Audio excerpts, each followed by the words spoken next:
Good morning, everyone. Preven, can you confirm? Can you hear me? Morning, Charles. Yes, we can hear you. Good. Thank you very much. My colleague Julia is having a challenge with the computer. I'm stepping in for her. I can see we have 25 participants in the room. Can we give them until, say, 6 minutes past 11? How is that been? And Hela? Yes, that's perfect, Charles. You can wait to that time. Good, thanks. So again, you have your beautiful music until about 6 minutes past 11. Okay. Thank you so much. Will do.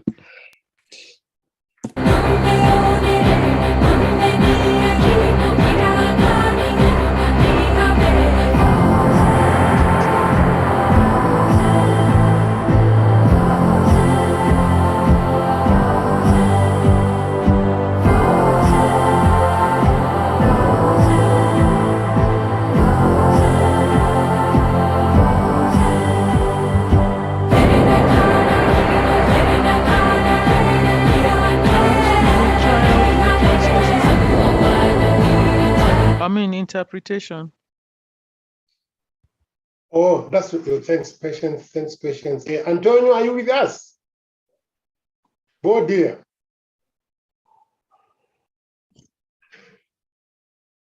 Preven, is Antonio going to be with us? Yes, he is, Charles. I'm just going to promote him now. One Okay, second. good. Sandy, can you promote Antonio?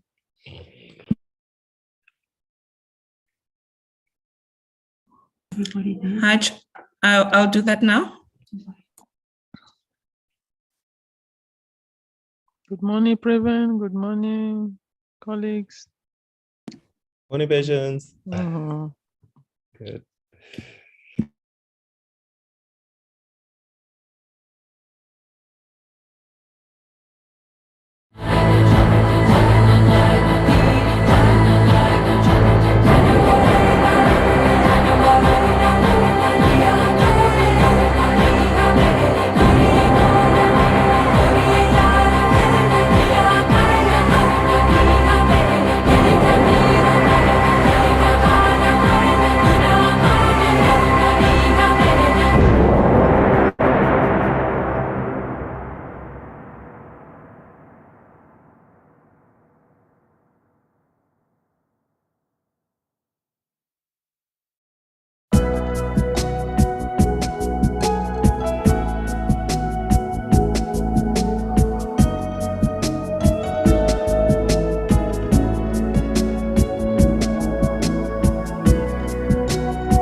Good morning, Antonio.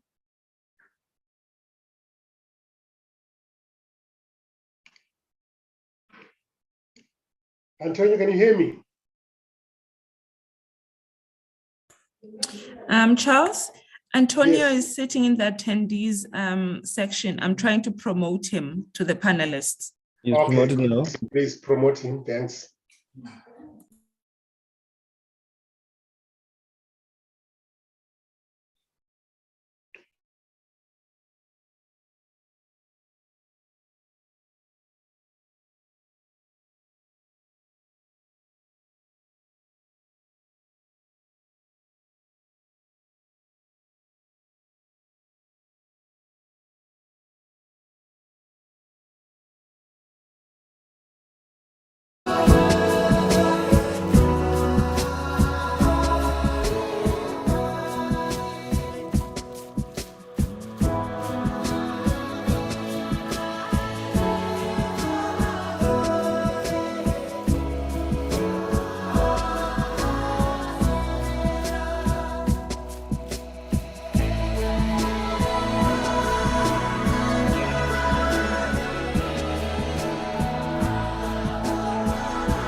Can we just test Antonio's sound, please?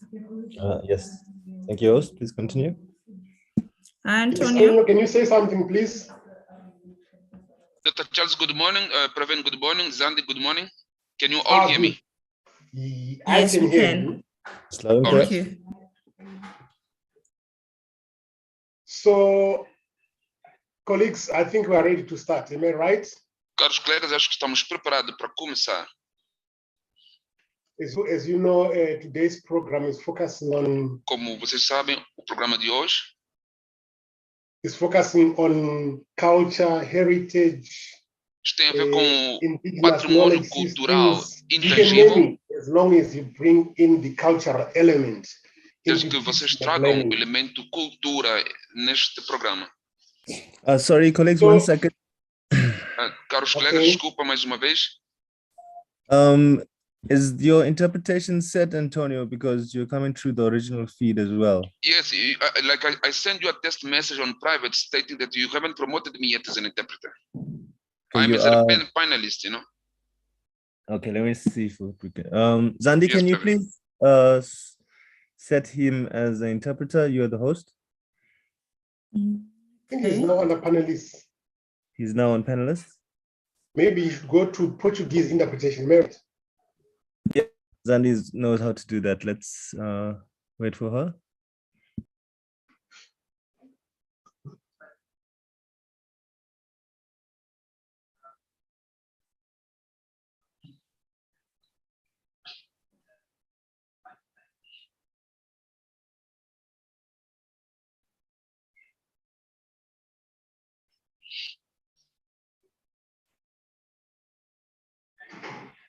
Okay, let's try again. Thank you. Should we try, Antonio? Yes, continue. Is it working now? Preven, are you happy? Looks like it's working, Charles. Good. Fine. Colleagues, It's coming through as normal. good. Fine. Colleagues, But it has, yeah, it's fine. Should I go ahead? Go ahead, I Antonio. want to welcome you to the second week of our course webinars. And as I was saying, the focus of today's webinar is on culture, heritage, intangible cultural heritage, indigenous knowledge system, you can name it, in supporting teaching and learning. We've been doing a lot of work in Southern Africa and at global level. We've been doing a lot of work to try and make learning more meaningful and more relevant by drawing on indigenous ways of knowing or practices on cultural and heritage, all those things. So for this, we have lined up key speakers who will be delivering some good message to us. I'll request them to open their videos as I'm introducing them. Professor Rob, are you in? Hope the electricity is not going to be interrupted. Please open your webinar. I want to see your faces. Silbo, welcome. Swangile. Swangile booked in a Crispin Bugvani, which is fine. You have logged in as Crispin, but we know. Prof, how are you? So, where are you? And please put your videos on for a moment. That's Professor Sol Shawa coming in. Maite, are you with us? Yes. So colleagues, these are the 4 global gurus when it comes to indigenous knowledge systems, IKS, IK practices, intangible cultural heritage, heritage education, name it. So I don't want to waste much of the time because they'll introduce themselves, they begin. I'm going to start with the first IKS in Southern Africa, Professor Rob O'Donoghue. Please take it away, introduce yourself, and take us right into your discussion. Thank you. Okay. So what I need to do is to share a screen and to open with greetings to everyone. It's really lovely to be here with you. And to start on a sort of sobering note of disappointment that there has been such amazing work done in Southern Africa. I have been really privileged to work with wonderful indigenous scholars like our two panelists from Southern Africa and many others. And yet we find that the work that they have done is not evident at the school level. It's not evident in the colleges. So what I've prepared is a short presentation out of a recent trip that I did up to UNESCO in Harare, UNESCO Rosa, where I met with Charles and Mutizwa Mukute. And they introduced me to some of the literature and some of the recent work that's been done on genealogies. And what this allowed me to do was to reflect that if we're trying to ask this question, you know, where is the indigenous heritage, indigenous knowledge coming into the curriculum settings, they are very few and far between. Yet the archaeological record is opening up, and so are the genealogical histories that are being done. And what we've got is plenty of evidence now of intercultural exchanges and early trade that preceded the colonial era and was happening alongside the developments in Europe in the Middle Ages. And this history we're not yet seeing at the curriculum level. I was interested here in Southern Africa to look at the Bokoni. It's a stone settlement, very much like the other Mapungubwe, the Inyanga and Zimbabwe settlements, which are all agroecological cultural settlements. And here we've got the evidence on the ground. The colonial narrative was that this could not possibly be African, that these were the relics of the Queen of Sheba, but now the archaeological record and the genealogical record is very clear that all of these agroecological settlements are African. And we are able to associate them with the current Nguni here, speaking from Southern Africa, Xhosa, Venda, Sotho, Zulu, Pondo, Hlubi, Indebele, and all of the up and down migrations that happened in Africa. And particularly Chigudere's work is very interesting because it shows how there were these successive dynastic periods developing over centuries of migratory interaction. So this work is really important, and it's trying to speak against the colonial narrative, and it's quite a challenge to do that because the colonial narrative is really entrenched. And it reminded me of this wonderful sculpture, this picture from the museum in Nairobi, which shows indigenous heritage at the bottom as this accumulation that flows into modern society and flows back into heritage. So it shows a sort of cycle of heritage. But to me, what was very important here was that it almost shows the way that colonialism has cut off this heritage. It has excised the heritage from the flow of knowledge into the curriculum and from the flow of knowledge in society. So now if we look at a simplified summary from these records, we start seeing, drawing particularly on Chigudere's work, from 800 AD, the early Kalanga masters of water started to move into these regions of the Southern Africa that we're all from. And then by 1200 AD, we had the well-established cultures in the area. And what is so difficult to deal with is that the seasonal tracking of the sun was the main reason that these groups were so successful in the area. And the modern scientific narrative speaks against the fact that the landscapes of Southern Africa were a cultural ecological creation. And this is only starting to come through now, where you look at village households, the way the village households established over centuries with cattle, with harvesting of wild foods, the development of arable lands, and how these shaped the landscape. So the landscape is not just an ecological phenomenon, but it's a cultural ecological phenomenon. And here the centuries of imifino gathering, of fire, of hunting and grazing produced the landscapes that we see today. And yet in the curriculum, they're talked about as natural landscapes rather than social ecological landscapes. And the processes of taming the land expanded the agroecological cultural landscapes. And here the knowledge practices circulated in mother tongue, expanding and receding with change.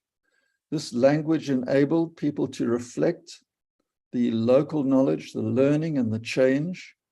And the communicative learning happened across what nature allowed and how humans were able to change nature to make it a better landscape to live in, the patterns of governance that were in early societies, and then the habits and choices that people have and the habits and choices that people make. So after working with Sibongile and Sol and other scholars, we, particularly Caleb Mandekonza, came up with the idea of indigenous knowledge practices. So when we talk about systems, within systems of indigenous knowledge, there are practices. And these practices are very practical and ideal as a learning platform for working with the curriculum knowledge so that learning is meaningful to the learners. And we're able to deal with vulnerabilities and risks that occurred in earlier times and able to now position ESD as learning actions for just and sustainable futures.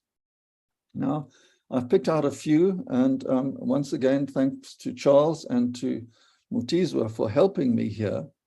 But if we looked at just some starting points for this in terms of our areas, then if we look at heritage climate, we're able to see that the habitat creation as a cultural landscape is often overlooked.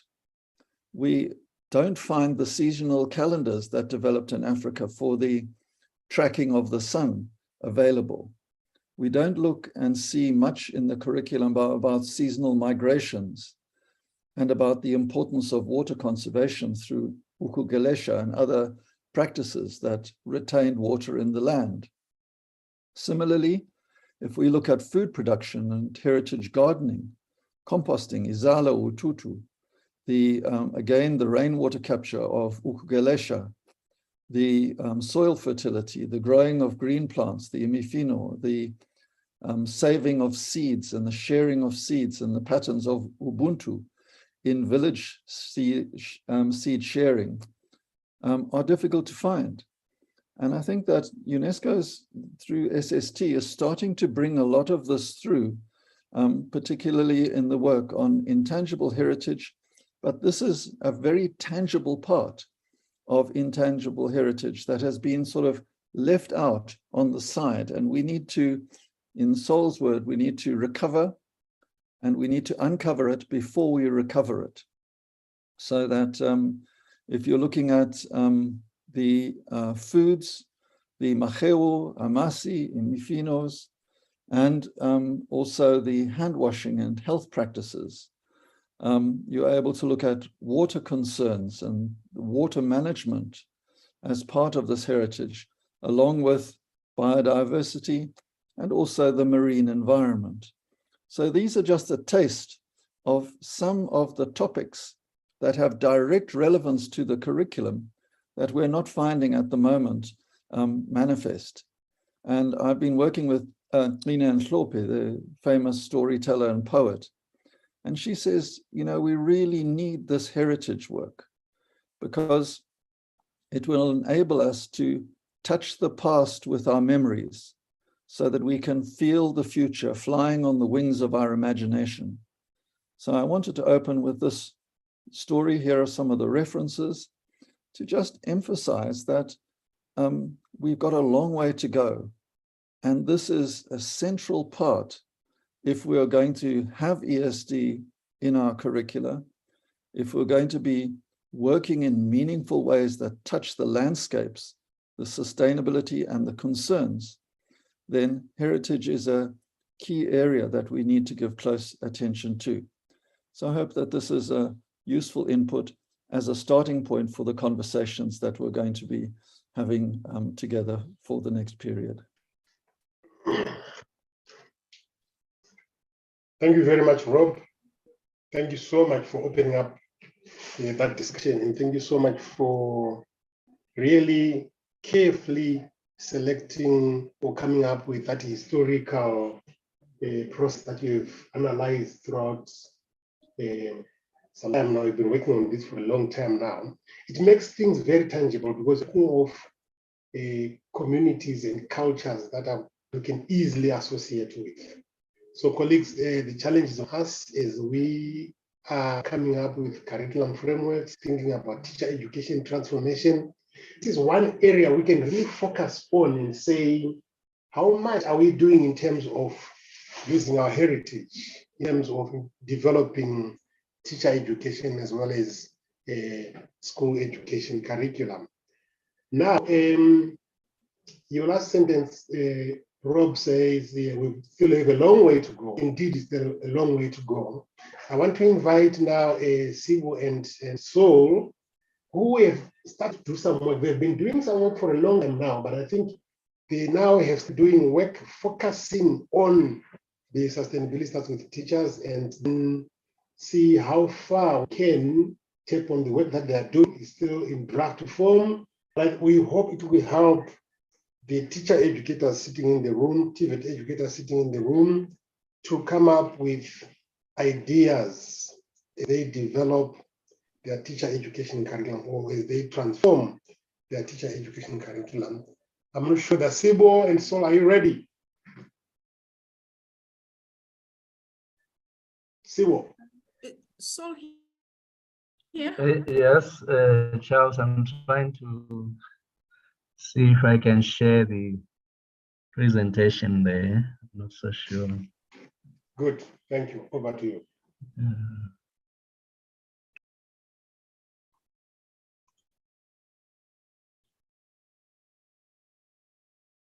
Hold on.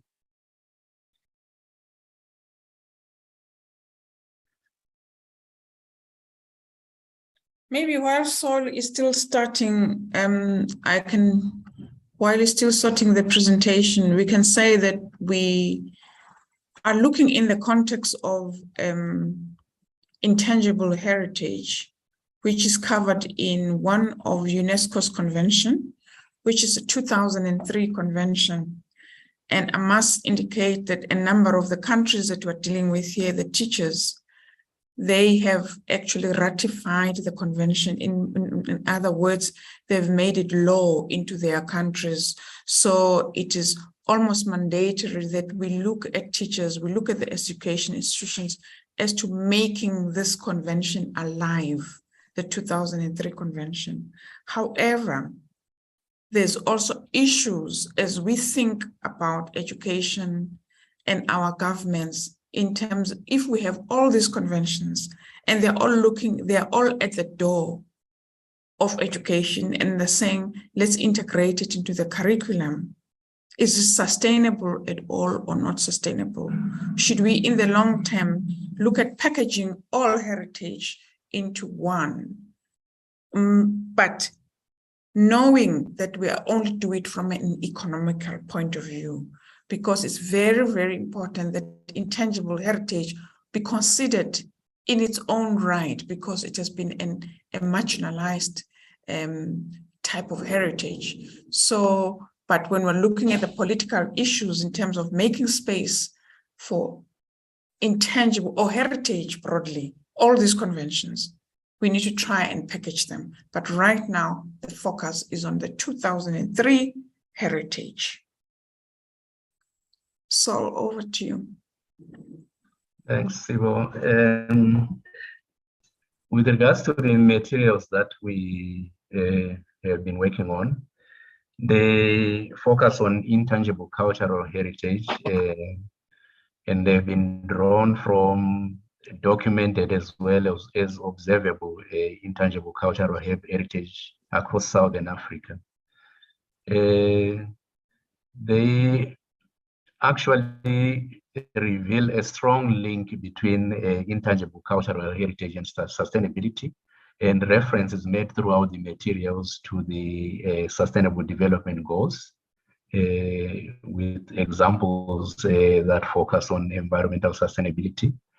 And the different resources that we developed actually also show the intertwined nature of intangible cultural heritage aspects. And the booklets that we have developed are supported by illustrations of the different aspects of intangible cultural heritage that exist in this case. So overall, we developed 9 resource materials. One is an introductory booklet on that is an introduction to intangible cultural heritage into formal education. That provides a background to the conventions that Sibo was talking about, intangible cultural heritage and the link to sustainable development. And then the other supporting booklets to that introductory booklet cover different aspects of intangible cultural heritage, including African aesthetics, the different kinds of aesthetics, I think from hair to cosmetics to, I can't remember what the others are. And then the other one is looking at fire and how it is used within traditional communities. Another one is looking at indigenous agriculture and agro-biodiversity. I think it speaks to what Rob was talking about earlier to a large extent. Another one is on indigenous foods and cuisines. And then another one is on traditional healing and associated methods and practices. Another one focuses on traditional conservation methods in Southern Africa. And then we have one on traditional seasons. I think Rob also alluded to the seasons there. And then we have one on water and water bodies as cultural sites of intangible cultural heritage. So currently we are in the process of circulating the materials for review and also finalizing these booklets. And we invite comments from the participants and inputs that would help improve the content as well as the context of the booklets that we are actually developing to make them more relevant. And UNESCO, I think, is taking it forward, will be developing supporting videos related to those booklets. Thank you. Thank you. Thank you. So I'm going to come in again here and saying that what we've done so far, we've asked a number of experts within the region and in Africa to comment on the resources thus far. And the issues that have come up is that we need to, when we look at this convention, we must not only look at it in terms of indigenous knowledge, but we must look at it in the context that this knowledge that we're looking at in terms of intangible heritage is also organic. It evolves. And as it evolves, it needs to have meaning in the current. So, and in terms of the convention specifies that the knowledge is organic and it's not supposed to be over-managed because it is congruent to different contexts. From the reviews, one reviewer commented that we must not look at management in terms of looking at intangible heritage because it's organic. But the critical point here that came in from these reviews was the fact that when we look at intangible heritage or living heritage, that's the other name, it's called living heritage or intangible heritage. Within the school context, we have to look at managing that heritage and managing how we teach it. Because, for instance, if you look at the Domba dance, for instance, ladies, young girls are there, they're not wearing bras. We look at umhlanga, the traditional umhlanga, young girls are not, but we've seen within the global space how such practices are viewed at and how to protect our youths from perception, even though we understand that umhlanga is a dance of celebration of young people's virginity and celebration of their bodies, because you see a sea of bodies and there's a beauty in seeing all these bodies. That within the school context, we need to manage these processes, especially if we're looking at the practice of intangible heritage. So that was one significant issue that came out from the review. The other issue was that as much as we can look at issues of what is regarded as what we should not promote as indigenous knowledge, I'll give an example of bullfighting. Bullfighting is celebrated and loved by the Spanish people. However, within the African context, for instance, when we slaughter a cow, we pray for it. If before a cow is slaughtered for a traditional ceremony, people sing the praises of the homestead, etc. And somehow or the other, we aid it towards its death. So it's actually humane treatment and death in terms of animal. So as we begin to look at intangible heritage, we look at Ubuntu in itself. We're saying that the practices that have got to do with humaneness are not only humaneness when it comes to people, but it's humaneness, extending that humaneness to heritage as in natural heritage. And the significant point that came in when we discussed the issue of heritages that should not be promoted. One review from Jonathan Schaffman said, we do need to include those heritages that are frowned on. Why? For the reason that we do not want to promote them. Apartheid as a practice that was a very negative way of management, which had a divisive role, needs to feature in those resources, but with a disclaimer that these are practices that we do not want to promote. Issues like ritual matters, when we look at the issue of health, there is no space for ritual murderers and human parts for aiding teaching. So as much as we do not want to promote them, we do need to make a statement about them so that the resources play a role in terms of pointing out that these practices are practices that should not be promoted at all. So those were some of the issues that have come up from some of the reviews. And what we see as well in some, I'm going to just give a snippet in some of the resources, was that when we look at sustainable development goals, and we look at the indigenous knowledge that we still have in the context of the sustainable development goals, we found that the materials that we worked on that looked at agriculture also looked at seasonal change, that as we conceptualize and look at agriculture has been redefined.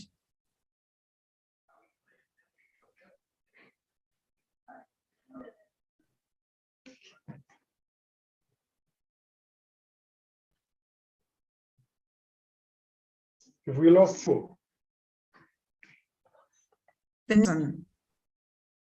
They interpreted the season or the month based on an environmental event. For instance, April in Siswati was called Mabasa, which is the period for making fires.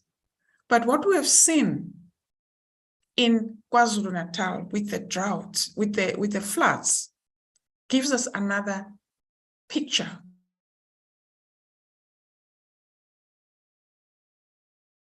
of naming months, so that people are aware of the seasonality and the changes that happen have been redefined by climatic change.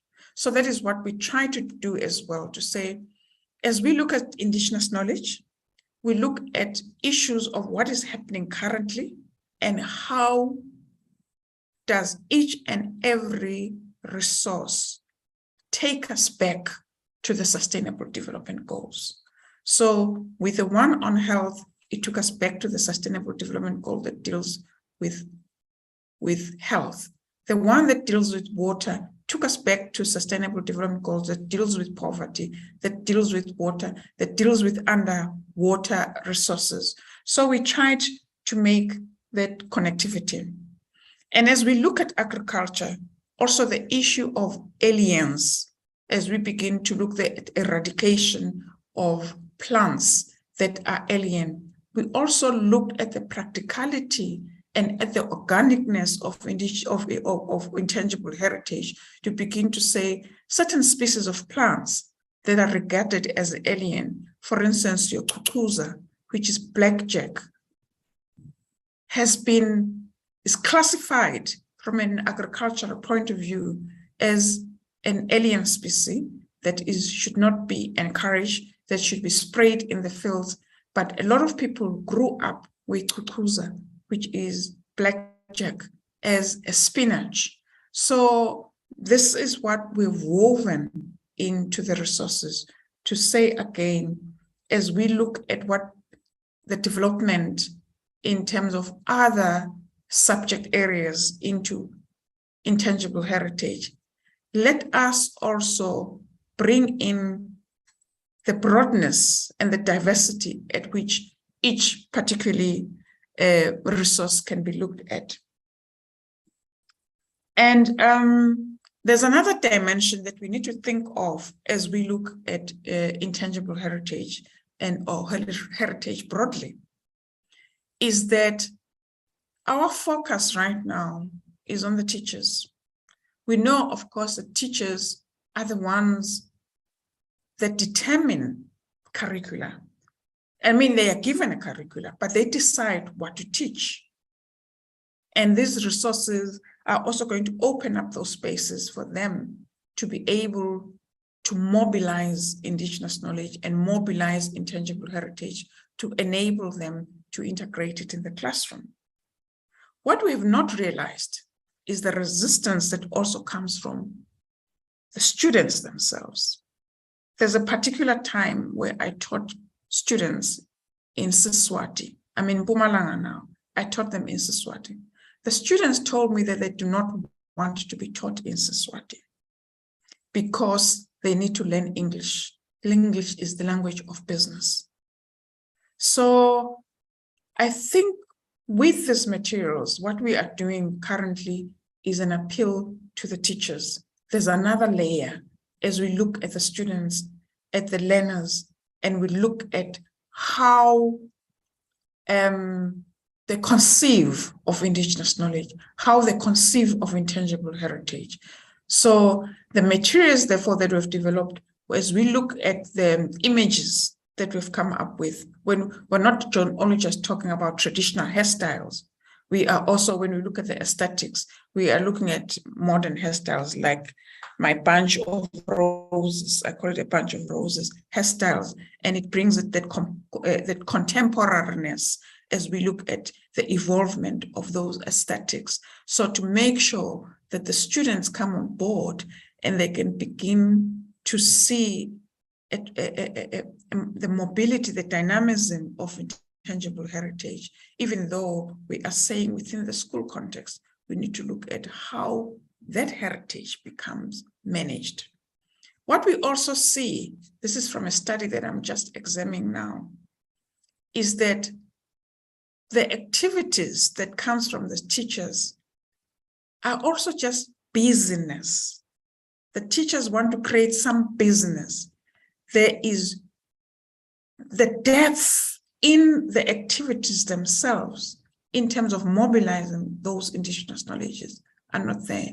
Sometimes it becomes a process of ticking to say we are addressing intangible heritage and indigenous knowledge, which goes back to what Rob was saying, that the work that we have been doing has not been integrated into the school curriculum. The question, therefore, is how do we begin to ensure that they are integrated into the school curriculum?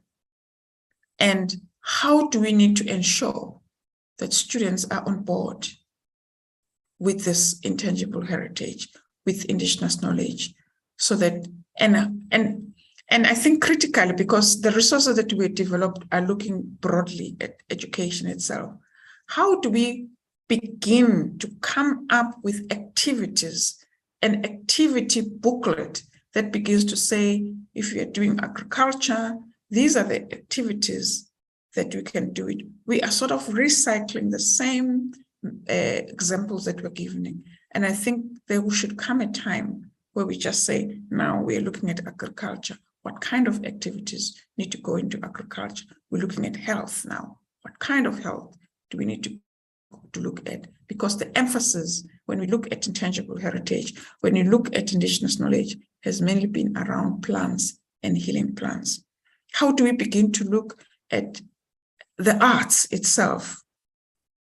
Even though the arts look at they're looking at contemporariness in terms of what is happening in America, what is happening into the UK. How do we begin to mobilize what is locked in intangible heritage in terms of our sayings, in terms of our proverbs?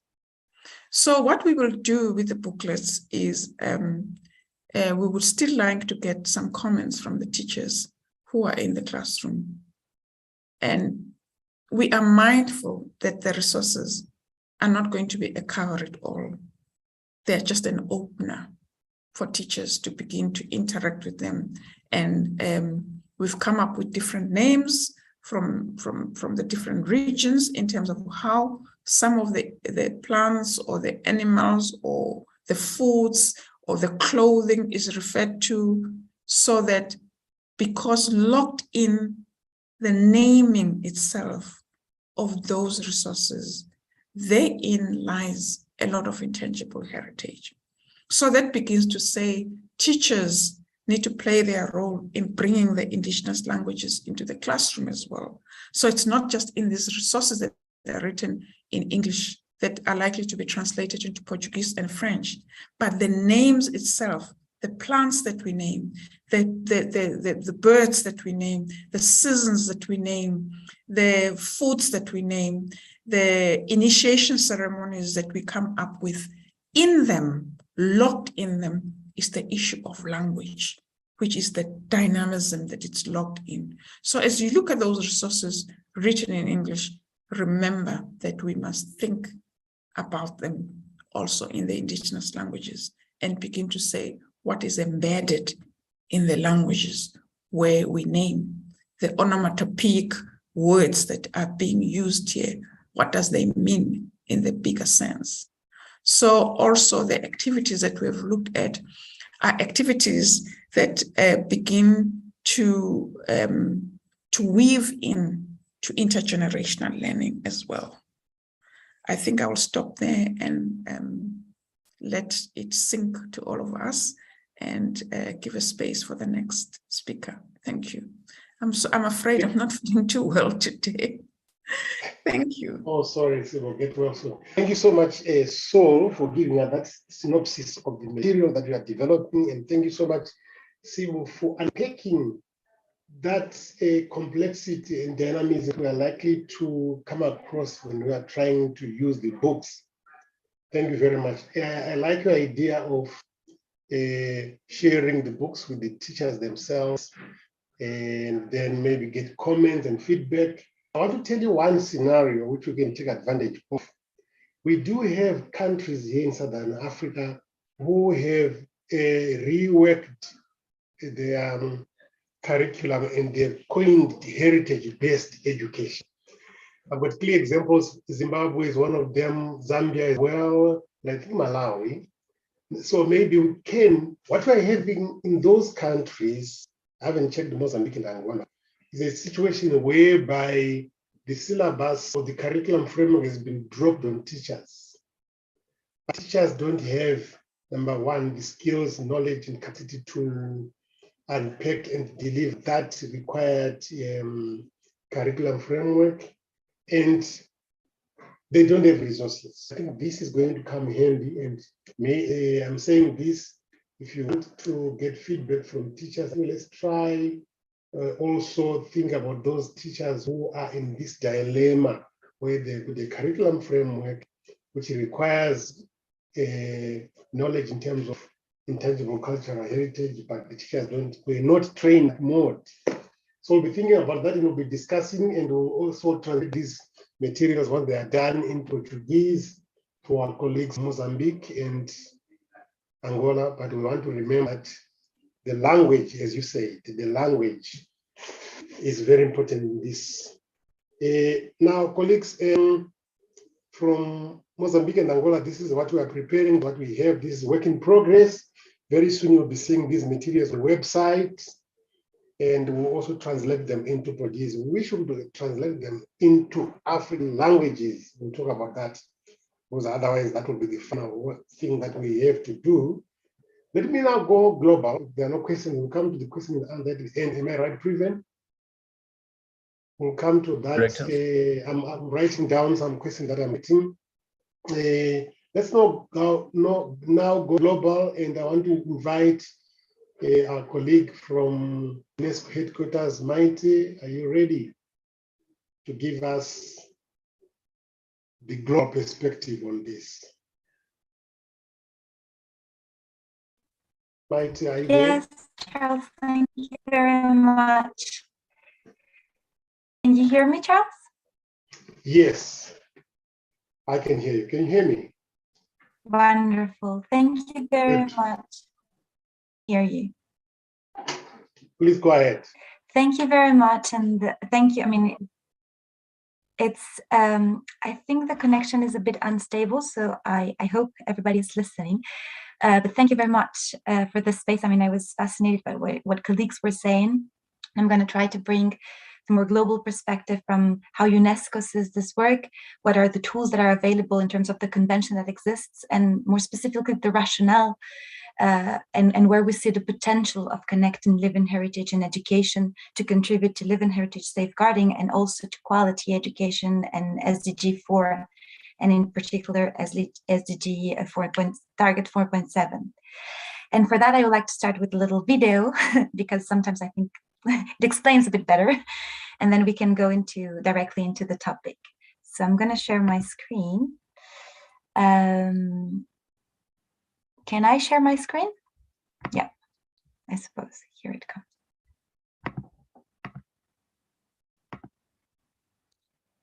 Let's start diving into intangible cultural heritage.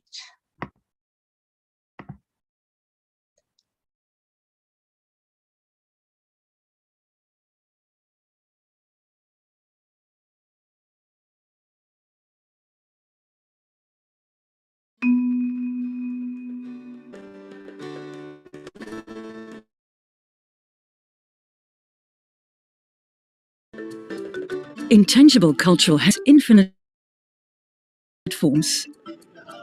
It is a source of human creativity and cultural diversity. Living heritage and communities closer together. The 2003 convention aimed this heritage and ensuring its continuous transmission.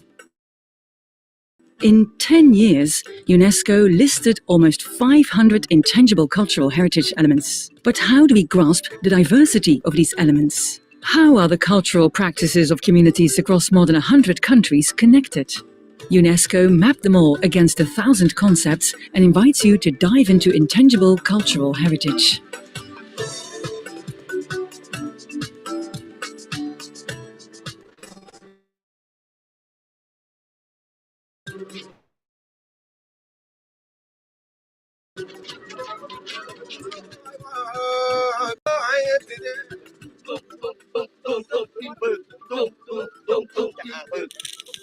How does living heritage relate to nature?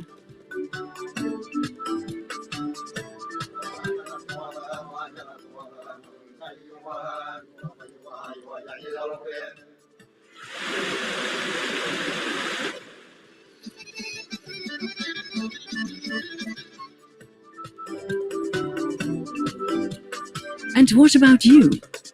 What about your heritage? Keep it lively and pass it on.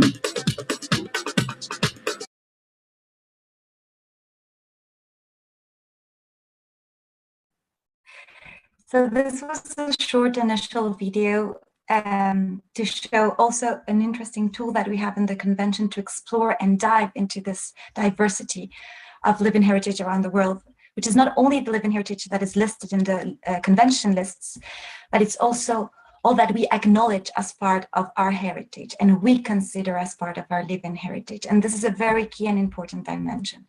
And I think all colleagues have mentioned what is this living heritage about. And I just want to take like some of the key ideas and put them all together so we better grasp the deepness and the wideness of this concept that is not only a concept, but it's a way of living and understanding the world. And living heritage is something that is intergenerational transmitted according to the convention, so that we pass on from one generation to the other, something that contributes to give us a sense of identity, of belonging and continuity. And I really liked very much what Rob said about that beautiful sentence linking past, present and future, because it's not only looking back to the past, but is knowing where we come from, what is the heritage that has been passed on to us, and how do we want to make this heritage continue alive for the future we want, for the present and for the future. And that's a really important aspect, because as was saying, Zibungile is not something just that is not relevant anymore, but it's actually something that we have to ask ourselves, what is the meaning today for us, and how this meaning makes sense for our way of living, for our community sense, and how do we want to continue in the future with that. And in that sense, it's of course community-based. And this is another really key aspect, is that it's not something that you have to learn from externals, but it gives the opportunity for all of us regarding the living heritage we have to bring it into a common space and bring our knowledge, our ways of being, and put them into dialogue with other types of living and understanding the world, knowledges and practices and skills. And this is a very key aspect also regarding education, and I'm going to come back to this. But living heritage is also community-based, is also shared. We have several living heritages. We belong to several communities, and it can be everywhere. And of course, there's a really important role of indigenous communities' knowledge and living heritage in the world. But it's not only indigenous communities that have this knowledge. You can have it in urban spaces, in rural spaces. You can have it in different places, not only just one place. And that is also the richness. And we can have different types of living heritage within ourselves and share it with different communities to which we belong. So this is just to recover a little bit of the key ideas that have been said, that also the convention stipulates. And these are like the key concepts that are behind how we understand intangible cultural heritage. And it's safeguarding, because safeguarding is also that aspect that means that we reflect on how we want to ensure the sustainability, how we want to keep this heritage alive. And how do we want to keep this heritage alive makes us ask questions on how do we want to live together, and what is meaningful for us to that live together, and what is meaningful for our well-being. And in that sense, I would say that living heritage is a foundation for well-being. And as one of the key safeguarding measures that the convention has stipulated is in Article 2.3 and Article 14 of the basic text of the convention, is the safeguarding of living heritage through formal and non-formal education. And why formal and non-formal education? Because we consider that this is at the key of contributing and supporting and strengthening the informal learning process and education that takes place within communities, and to make not only acknowledge that learning process and strengthen that transmission process, but give space to all that way of learning into the education system. The education system being understood as formal and non-formal, but in this case, we're going to focus in formal because here is where we are. And this is really important for us because before entering in why what is the perspective from the UNESCO program that's specifically dedicated, I want to ask you the question directly to you. So I don't know if this will work, but I'm going to give it a try. I prepared a little cloud here, and would love to hear, how do you think living heritage contributes to quality education based on your experience, based on what we have just discussed here, and to connect that to what we are doing in the framework of the program for the safeguarding of intangible cultural heritage through formal and non-formal education. So you just have to click into the link there. I don't know if people can have access to it. If not, we can just continue. And answer the question, how can living heritage contribute to quality education? Can you have access to the link?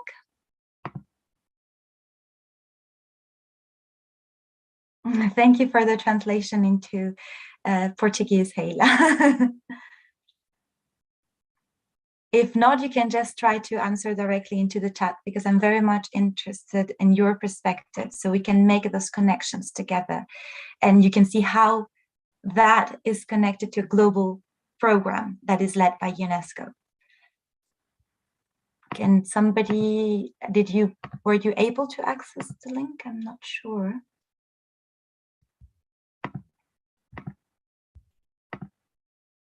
Yes, Maite, the link is accessible. Ah, wonderful. Thank you. Just to see then the answers, you can just put your answers within. Yeah, amazing. I think some things are starting. You have to click and you can just answer to the question, or you can answer directly to the chat. And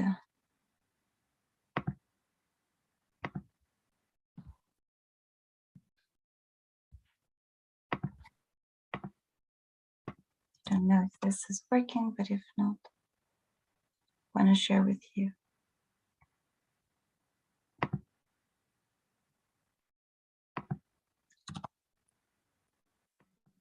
Okay.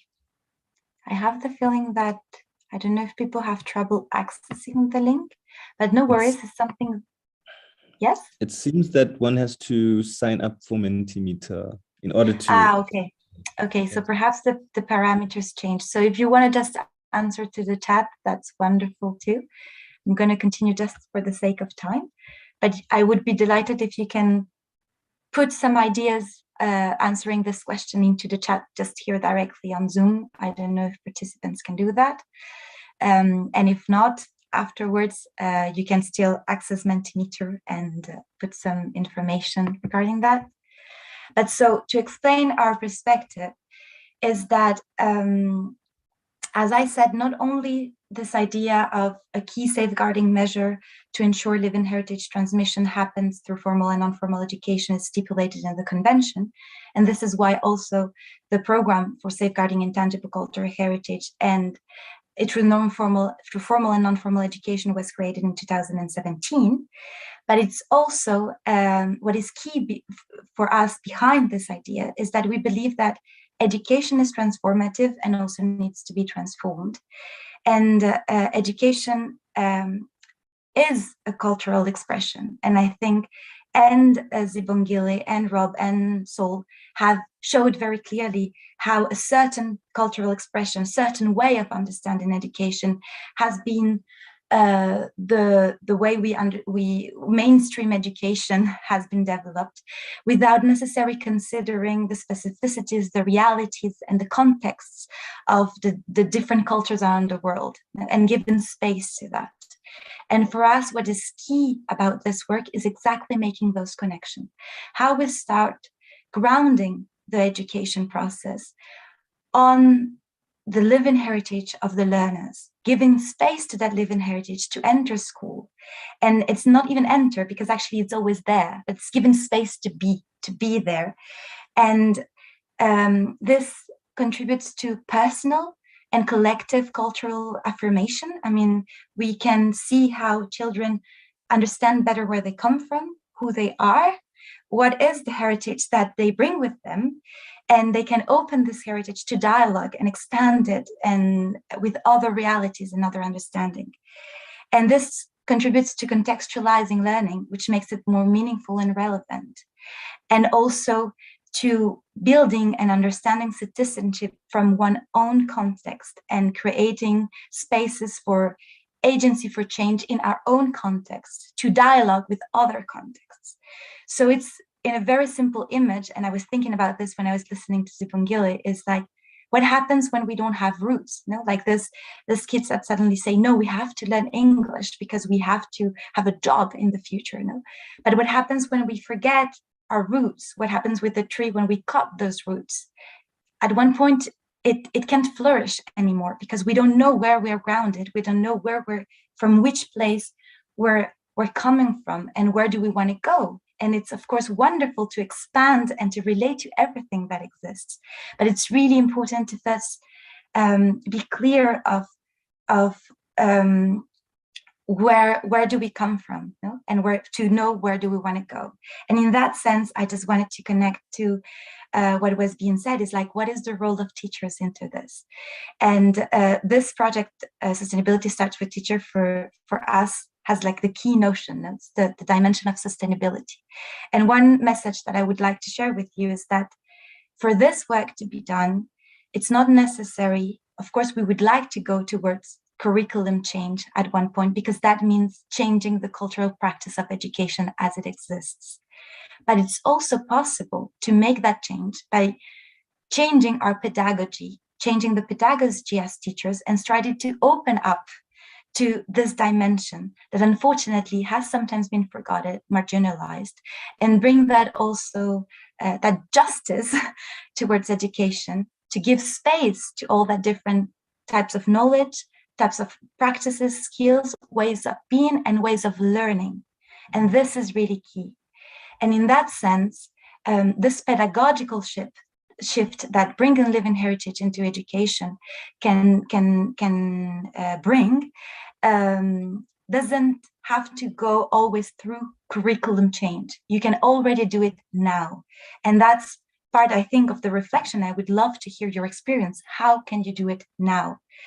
And I want to address one last little aspect before you open space to the dialogue. And it's that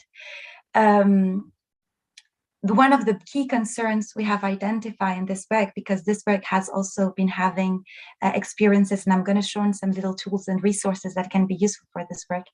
This work has been done in different parts of the world under the umbrella and the framework of this global program, is that always teacher says that we're overloaded. How do you want us to learn something more? How do you want us to be aware of all the living heritage that exists? How do you want us to contribute at the same time to that and to living heritage safeguarding and improve quality education if we have to do all these things? And this is an additional work. And part of what we're trying to tell them, and what experience has shown, it's not just that we believe into this because we have seen how it works, is that it doesn't mean that you have to become an expert on what intangible cultural heritage is. Because acknowledging the intangible cultural heritage of learners means that you give space and recognize that learners have a knowledge, have a culture, and they bring that into the classroom. And if they don't know about it, you can bring the community that is behind into the classroom and create those dialogues within sometimes communities that have been apart, or society that has been apart from the education system. And so it's creating those bridges and those linkages. And that is where the potential is. This idea of creating resources, as Sol and Zibongile said, to give an idea of what can be done, but then that's an open door. Because actually, all those knowledge, all those ways of understanding the world and living exist in your learners and in the communities that are behind the learners. So how do we give space to that? And that implies to unlearn also a little bit on the teacher role, which is that we're not the ones that have to know about everything, but we can create spaces for those knowledges and understandings to dialogue. So this is what I wanted to share with you. And I just want to end with some key resources that could be helpful for this work to deepen the understanding on how the convention sees intangible cultural heritage, what is the potential of knowing about this international instrument and mechanism that can support the work you're doing, what has been done around the world, and what still could be done. So I'm just going to briefly end by sharing, just showing you very quickly here, showing very quickly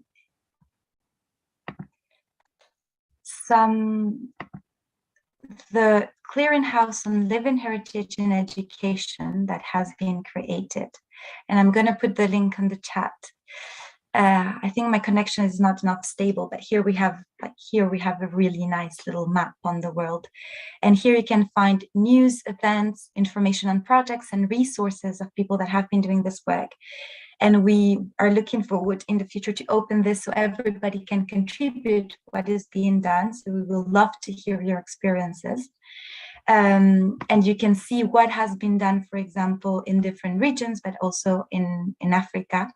I can't browse right now because my connection is not enough stable, but I will share the link so you can explore it. We also have a MOOC on living heritage and sustainable development, not only focused on education, but on the topic in general of what is the convention about, what is living heritage, and how does this connect to sustainable development and the SDGs. This is free and self-paced, so you can just enroll and do it at whatever time you would like to do it. And you can learn a really nice interactive video, and you have I will share that. The last tool that I want to share, that actually was the one that was shared at the beginning, is the Dive into the Intangible Cultural Heritage tool, where you could also have a look at the sustainable development, at the relationship between heritage and sustainable development goals, and for SDG number 4, which is related to quality and inclusive education. And you can see here all the different living heritage expressions that connect to SDG 4 and other SDGs. If I click onto one, you will see that it's connected also to others. So I really encourage you to explore this, to get inspired by this. And just to finalize, I mean, would like to leave you with those questions. I mean, what can you already do in your work to give space to this living heritage in your pedagogical practice? And how can we already start transforming education with what we do today? So thank you very much.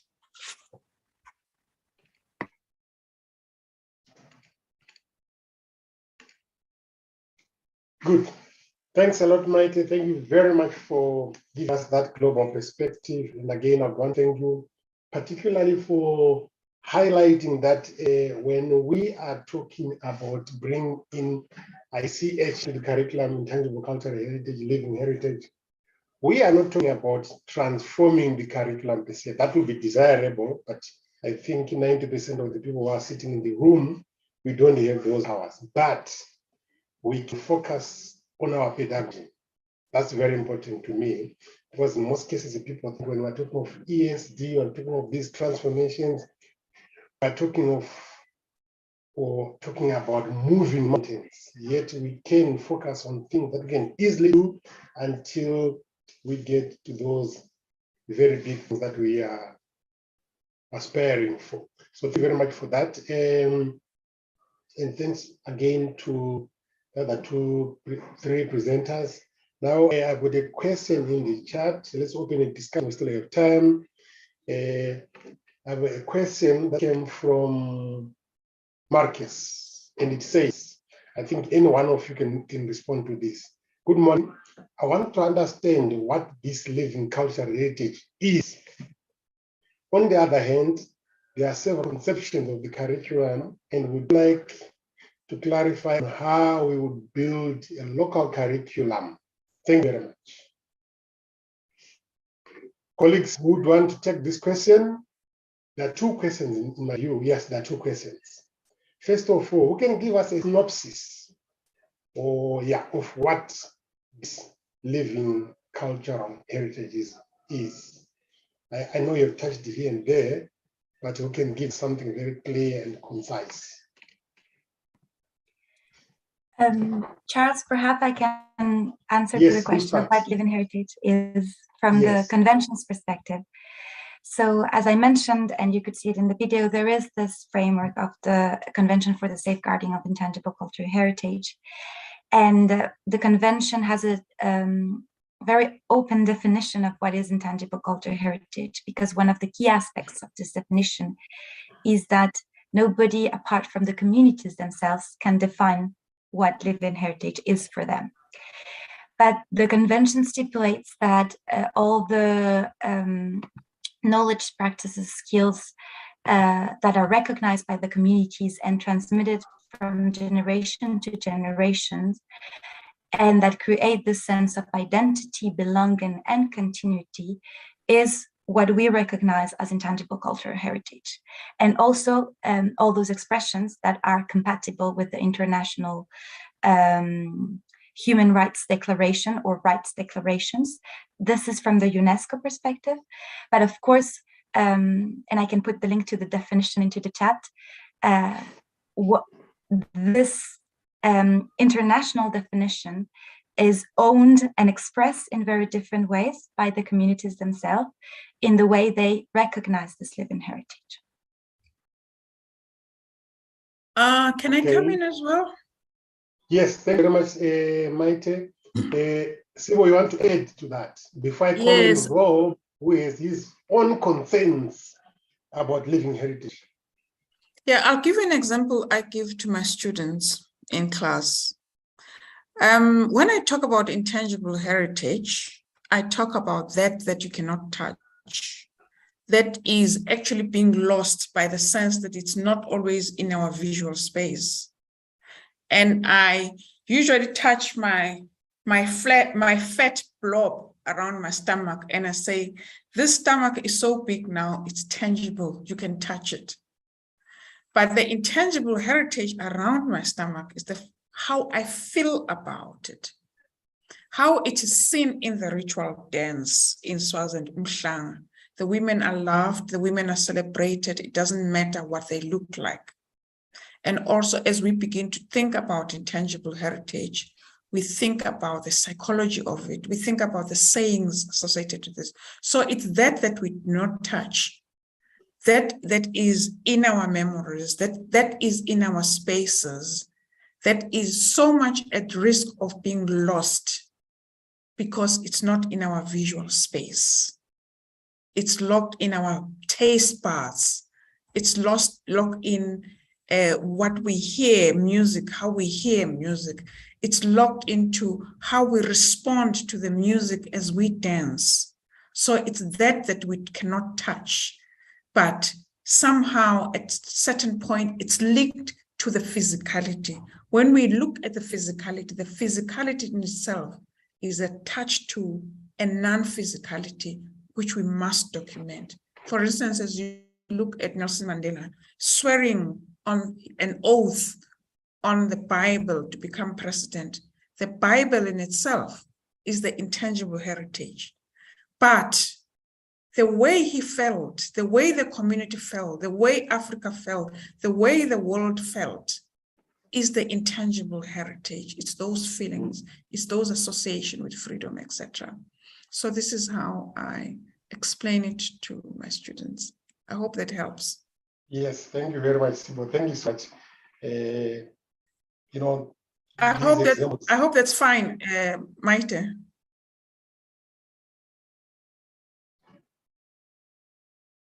I think it's a very nice dialogue between the...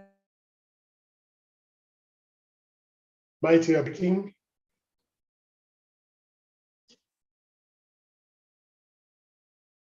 Yes, Sibo, I think what you have said and the example you've given us resonates very well with what she has written in the chat is in the definition from the UNESCO perspective of this convention of 2003, which reads, for the purposes of this convention, I like the disclaimer, The intangible culture means the practices, representations, expressions, knowledge, skills, as well as the instruments, objects, artifacts, and cultural spaces associated therewith, that communities and groups, in some cases individuals, recognize as part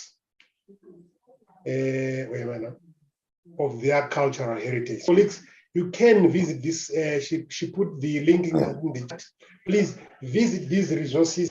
We also have our own, which we are building on the SST. When the booklets are done, we'll display them on the SST and so forth. Prevent, please let me if there are other questions. Now I'll call upon Rob, who is in the room. Okay, let's take advantage of Rob. Rob, from your presentation and from a discussion one day over lunch, you do have your own concerns on what we call living heritage. Yes, I think it's such a, yeah, I think it's a wonderful idea, living heritage. But it can be limited to the individual and to the community. And when here in Africa, when we look at it, we are coming out of a colonial period, and that colonial period is still with us. So there's a lot of heritage that has been disrupted by the colonial exclusions. So as in Sol's term, we have to uncover and recover a lot of this heritage. And that can happen in many different ways. If I had an example of the work that we were doing with Mexico on the milpa, and Sol is a botanist, so maybe he'd like to come in here, where we looked at the heritage in Africa of growing sorghum using slash and burn, and then being able to take up growing of maize, growing of pumpkins and melons. So in Africa, people were able to reproduce and change the heritage of conventional agriculture into a new heritage of more sustainable agriculture. And they were able to have conversations with people in Mexico because, you know, Mexico was having the same thing of recovering the milpa.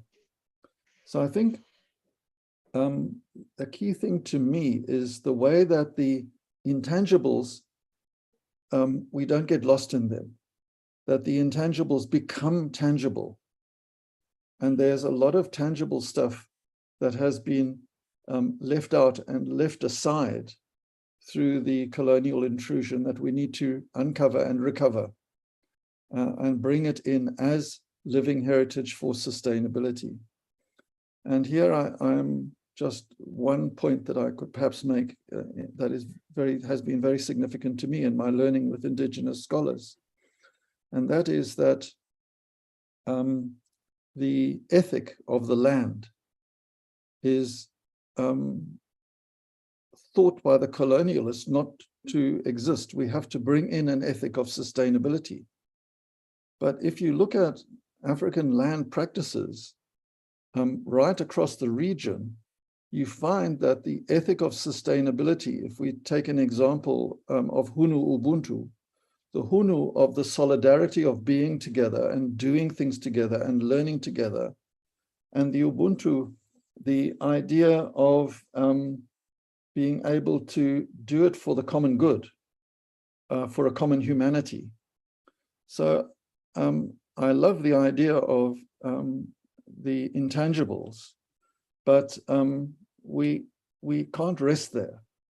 There are a lot of intangibles that we have to bring back as tangible, and that we can engage the students in what Caleb Mandikonza said in his research so well, is we're looking at indigenous knowledge practices, tangible things that people did, and they can carry it forward, as Mita said, in terms of the identity, the belonging, the continuity, absolutely correct, but being able to practically do things for change at the same time as well.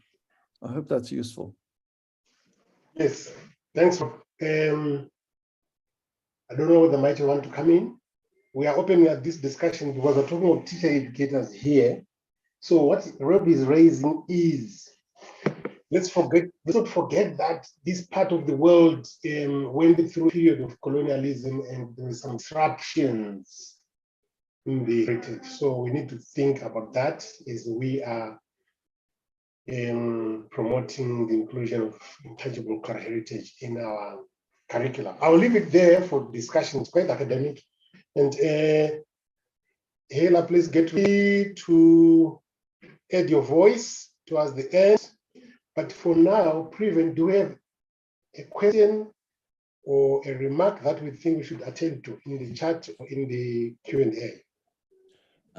There's no questions, and the question you've already answered in the Q&A.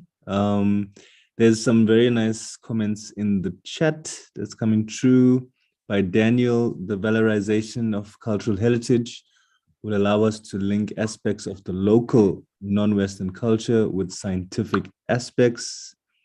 From Maria, living heritage can contribute to quality education if teachers are trained in bilingual teaching. From Julio, we must begin by training primary school teachers in subjects of language education and integrate them into the real context, rather than talk about them in an abstract way. And those are some of the comments in the chat, and they're very good comments also coming up, very numerous. Charles, there. Thank you very much. Thanks, colleagues, for those comments, and please keep them coming. We'll find ways to attend them. So, Hela, your thoughts and maybe some remarks before maybe Patience. Thank you very much to our presenters. This session on this course is always, for me, one of the most important sessions, actually, because it anchors the work of sustainability in the region and its histories and cultures. So this is important to bring this into teacher education. I followed one question, which I just wanted to come back to, which was, I think one of the participants was asking about the localized curriculum. And I know that that is a very strong feature of curriculum in Mozambique. I think 20% of the curriculum, they might have to correct me, Agua, but a strong percentage of the curriculum is called localized curriculum, local curriculum. And this is the space, I think, where there's a lot of opportunity for bringing heritage, intangible cultural heritage, what you reclaimed heritage that Rob was talking about, to become more tangible in practices. I think very important, or 25% of the curriculum, says Agua. So it's in this space that I think we can, a lot of work can be done on sustainability, bringing sustainability, cultural heritage together into the curriculum, and to support our teachers to learn how to do that. I think that the scoping that Sibo and Sol are doing for us in the SADC region and producing it into a booklet, I think it's fantastic to be able to have that. And well done, Charles, also for holding that and opening the space for that.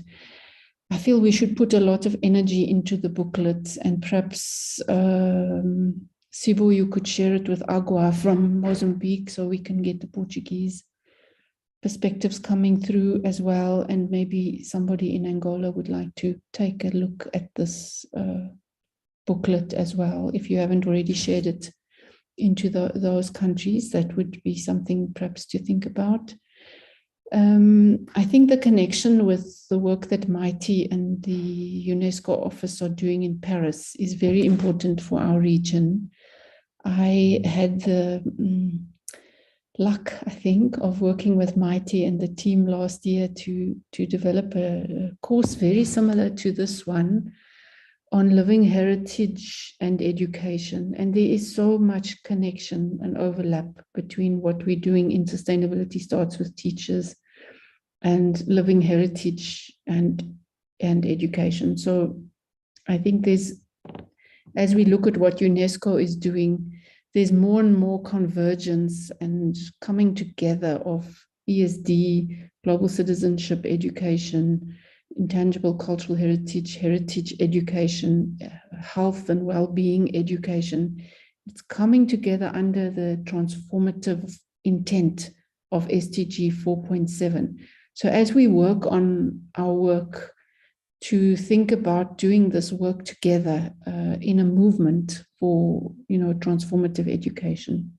So those would be my comments. And just to say, it's really fantastic to see both Sol and Sibu with us today again. And thank you very much for joining us, Sol and Sibu. I know both of you also are extremely busy people.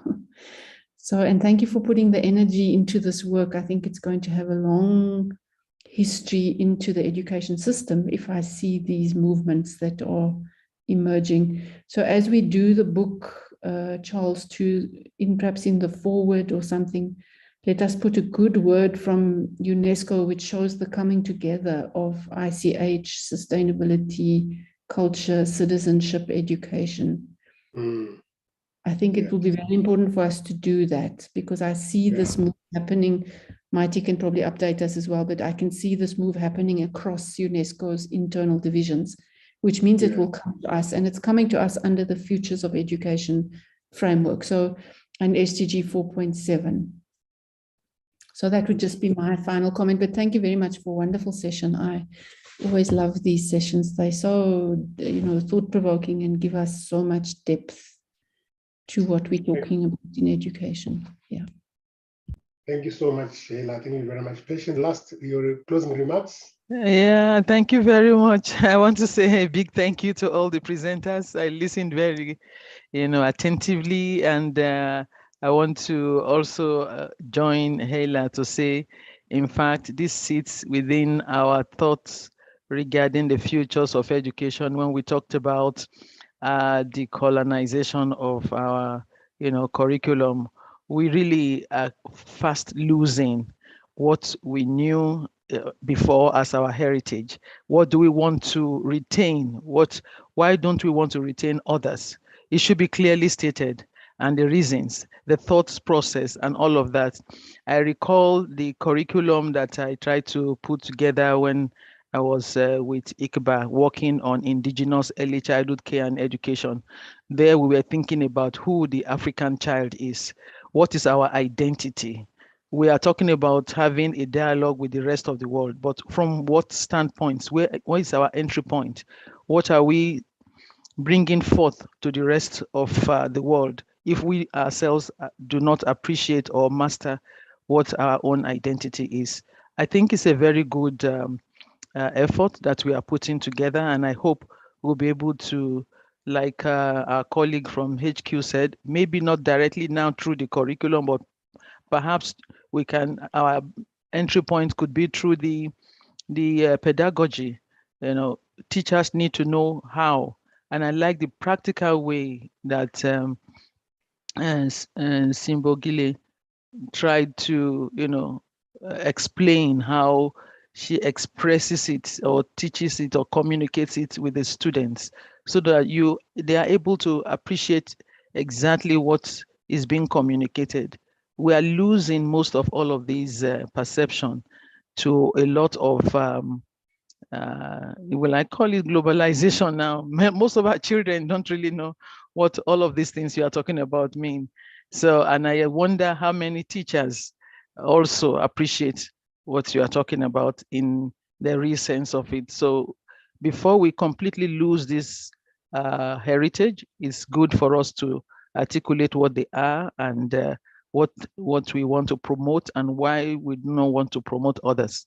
So thank you very much for all your contributions, and we look forward to at least finalizing these our tools and popularizing them and making it available for the use of our teachers within this program and beyond. Thank you very much, Sheila. Thank you. Okay.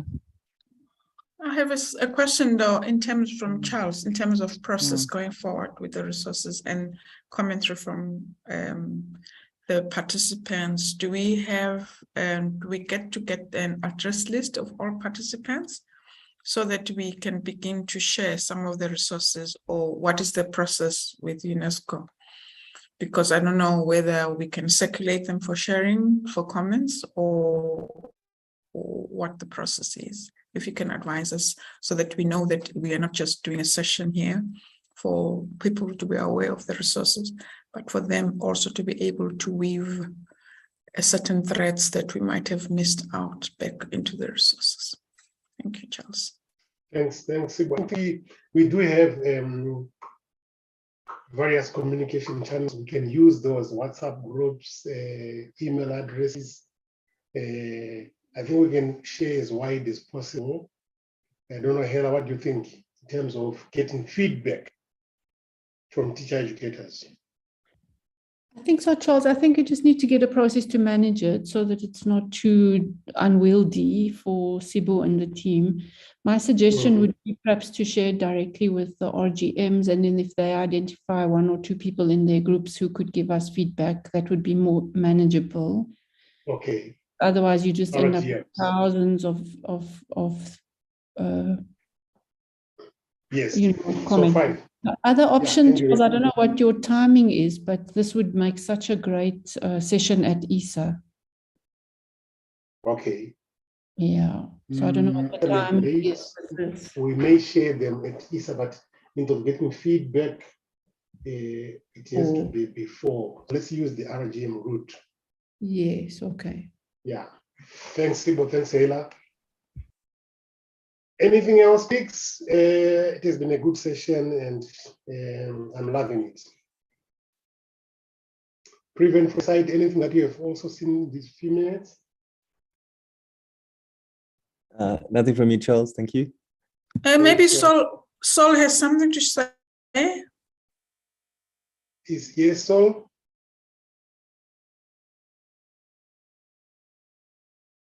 No. I don't see Sol. I think yes. You're muted, Sol, if you're talking.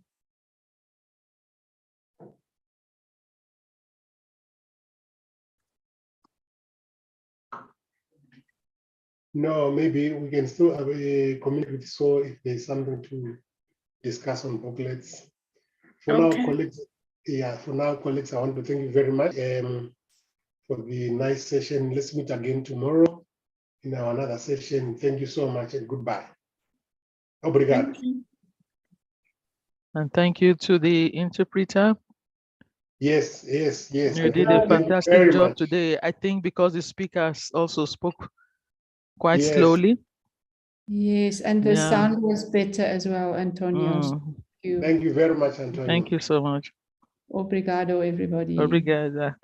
Bye. See you tomorrow. Everyone, bye. Muito obrigada. Thank you, Patty, for joining too. Thank you. Thank you very much. Bye, Thank Mike. you. Thank you, Antonio. See you tomorrow. Maite? Amanhã. Yes? I wanted to find out from you how many people are responding to the MOOC, because we circulated very widely in South Africa. Oh, wonderful. Thank you. I don't have the numbers through South Africa, but we have around 3,000 people that have already been inscribed to the MOOC. Oh. Yeah, and we hope to have more. But it's really exciting, and the conversations have been really intense into the chat. So I think it's a topic. Please give me some feedback, because from the as the coordinator for culture and spreading some of these opportunities, we want to track how much people are responding to the opportunities that are coming with the culture conventions. Sure, as part of our strategy. I can very quickly let you know how many people we have from South Africa, because I can have a look because it's into very the important insight. for us to report back to the minister in terms of how people are responding to these resources, having set up this process, so that we can modify our strategies. Wonderful. No, that's really wonderful that you support us. And I don't know if Charles is still over there. I mean, there are lots of people that are still over here, but I wanted to ask a question to Charles. But I'm just looking at the statistics very quickly. Let me see. So let's have a look at the insights.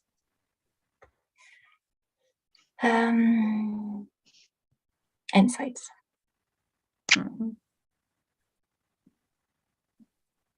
So geographically, yeah, we have around 36 students from South Africa. Wow, that's great. Yeah, it's really great. And it's yeah, because you know, this is spread all over the world. So it's a bit less than 2% of all the students, so which is really positive actually. Yes. Yeah, I mean, so we haven't wonderful. ratified the convention as well. So it's nice that we begin to have a very large bulk of students that are working in it, because our job is to raise awareness so that by the time the convention is actually ratified, we have expertise on the ground. Yeah, I'm just wondering if I think this is still live streamed, Charles? Mm-hmm. Yes, but you call me on Teams because this Okay, one is let's do that. If we can call Nice. you. nice. Thank you. Everybody, have a good day. Okay. Thank you very much. Kayla. Have a Lovely good to day. see you. See you tomorrow. Thank you, Bye Maite. then. Bye. Bye.